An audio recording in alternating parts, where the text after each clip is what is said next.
आज का जो टॉपिक है वो है हमारा मैग्नेटिज्म यानी कि चुंबकत्व। मैग्नेटिज्म यानी कि चुंबकत्व के बारे में बात आती है कि जो एक क्षेत्र था एशिया में, एशिया के मैग्नेशिया नामक क्षेत्र में भूरे रंग के पत्थर मिले और जिसे लोड स्टोन कहा जाता है। तो ये भूरे रंग का पत्थर की खास बात ये थी कि यह अपने पास यानी कि लौह जो पदार्थ जो बने हुए थे, लौह पदार्थों को आकर्षण करने की क्षमता थी। इसी गुण को चुंबकत्व कहा गया, यानी लौह पदार्थों को आकर्षित करने की जो बात इसमें थी, इसी कारण से इसका नाम पड़ा। ये बताया गया कि इसमें चुंबकत्व की बात है, यानी मैग्नेटिज्म की बात है। और वो वस्तु यानी कि वो जो पदार्थ था उसे चुंबक कहा गया। अब ये भूरे रंग का जो पत्थर था इसे चुंबक कहा गया, लेकिन इसके गुण को यानी जो लौह पदार्थों को खींचने की क्रिया कर रहा है, इस नाते क्या कहते हैं, उसे चुंबकत्व कहा गया। जो इसका मैग्नेट का सूत्र बताया जाता है, रासायनिक सूत्र आपका है Fe3O4 यानी फेरस ऑक्साइड।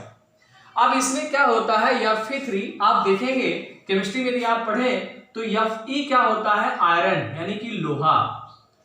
Fe क्या है, लोहा। रासायनिक सूत्र आप मेंडलीव की स्टडी में देखेंगे तो Fe क्या है आपका, लोहा। और ये आपके ऑक्सीजन, O क्या है, ऑक्सीजन।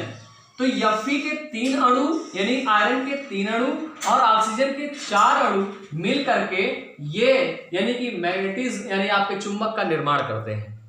अब ये देखिए Fe3O4 ये आपके लौह पदार्थों से मिलकर ही बना है। इस कारण से भी ये होता है कि लौह पदार्थों को अपने अंदर ये आकर्षण करने की भावना भी इसके अंदर होती है। अब इसकी चर्चा करते हैं, इसमें होता क्या क्या है। होता क्या है, गुणधर्म की बात करते हैं, इसके गुण क्या क्या है, प्रॉपर्टीज के क्या क्या है। पहला ये है कि ये लौह पदार्थों को अपने तरफ आकर्षित करता है, लौह पदार्थ को आकर्षित करता है। दूसरा बात है इसमें कि इसे स्वतंत्रता पूर्वक यदि लटका दें तो यह हमेशा उत्तर और दक्षिण दिशा में ही ठहरता है, दक्षिण दिशा में ठहरता है। और तीसरा बात यह है कि जो दो समान ध्रुव होते हैं, इसमें 2 ध्रुव होते हैं, एक ये होता है ध्रुव, एक होता है नॉर्थ पोल और दूसरा होता है साउथ पोल। ये माना जाता है कि मैग्नेशिया जो क्षेत्र है एशिया के उत्तरी क्षेत्र के होने के कारण चुंबक का जो खिंचाव होता है वो हमेशा उत्तर की तरफ होता है। और ये जो चुंबक का ये पोल होते हैं, एन पोल और साउथ पोल, यानी नॉर्थ पोल यानी उत्तरी ध्रुव, और ये दूसरा क्या होता है आपका दक्षिणी ध्रुव। तो उत्तरी ध्रुव में इसमें चुंबकीय बल रेखाएं गुजरती हैं। ये हम चुंबकीय कंपास के द्वारा जान पाते हैं, ऐसे देख करके हम नहीं बता सकते, या कोई भी नहीं देख सकता कि यहाँ चुंबकीय बल रेखाएं। तो ये हमेशा क्या होती है, चुंबकीय बल रेखाएं ऐसे साउथ की तरफ जाती हैं, बाहर की तरफ, और अंदर चुंबकीय बल रेखाएं साउथ से नॉर्थ की ओर जाती हैं। ये क्वेश्चन कई बार पूछा गया है कि चुंबकीय बल रेखाएं बाहर जो होती हैं वो आपका नॉर्थ से साउथ की ओर और अंदर साउथ से नॉर्थ की ओर जाती है। अब ये जो चुंबकीय बल रेखाएं होती हैं, ये दो जो ध्रुव होता है, ये आपका नॉर्थ पोल और दूसरा साउथ पोल, तो समान ध्रुव जो होते हैं वे एक दूसरे को प्रतिकर्षित करते हैं, एक दूसरे को प्रतिकर्षित करते हैं, यानी बिखराव इसको एक आकर्षण की भावना नहीं होती, प्रतिकर्षण की होती है।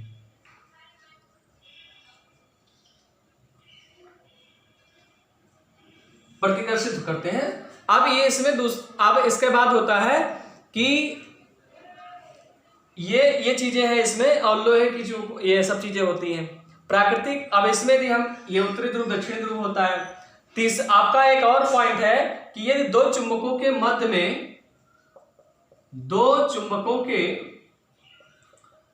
में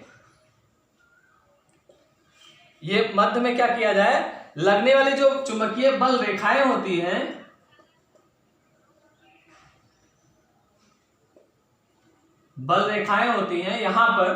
यहां पर ये क्या होती है, शून्य मानी जाती है। यानी सबसे ज्यादा जो होगा चुंबकीय बल रेखाएं यहां पर होती हैं नॉर्थ पोल पर, और ये यहां पर क्या होती है, साउथ पोल पर। और मध्य यानी सेंटर में माना जाता है कि यहां पर होती है शून्य। और ये जो होती हैं वे मध्य के चुंबकीय बल रेखाएं दूरी के विलोमानुपाती होते हैं, विलोम यानी उल्टा कार्य करेगा।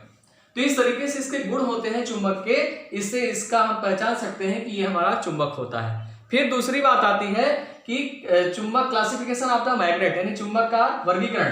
तो एक होता है आपका नेचुरल यानी कि प्राकृतिक, और दूसरा होता है आपका कृत्रिम आर्टिफिशियल। और प्राकृतिक यानी प्रकृति से पाए जाने वाले जो चुंबक होते हैं वो आपके प्राकृतिक चुंबक कहलाते हैं, ये बेडौल होते हैं, यानी इसका कोई आकार नहीं होता। लेकिन जो आर्टिफिशियल होते हैं, कृत्रिम चुंबक होते हैं, इसके भी दो रूप हैं, एक परमानेंट यानी कि अस्थाई, और दूसरा है अस्थाई। और इसका क्या काम है, अस्थाई जो होता है यानी कि परमानेंट, यानी कि अस्थाई रूप से इसमें चुंबक बनाने की क्रियाविधि की जाती है। और इसमें जो पदार्थ उपयोग किए जाते हैं वो इस्पात की छड़ हो गई, सिलिकॉन हो गया, स्टील हो गया, निकिल हो गया, कोबाल्ट, आपका मैग्नीज से एल्निको हो गया, एल्कोनेक्स हो गया, इन सब चीजों का अस्थाई यानी परमानेंट चुंबक बनाने के लिए उपयोग में किया जाता है। एल्निको मतलब एल्युमिनियम, निकिल और कोबाल्ट।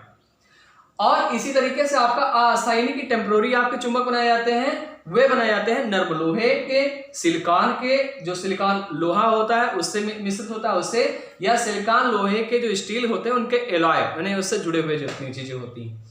तो ये आपके टेम्पोररी यानी कि अस्थाई चुंबक बनाए जाते हैं। अब इनका उपयोग कहाँ किया जाता है इसकी भी चर्चा कर लेते हैं।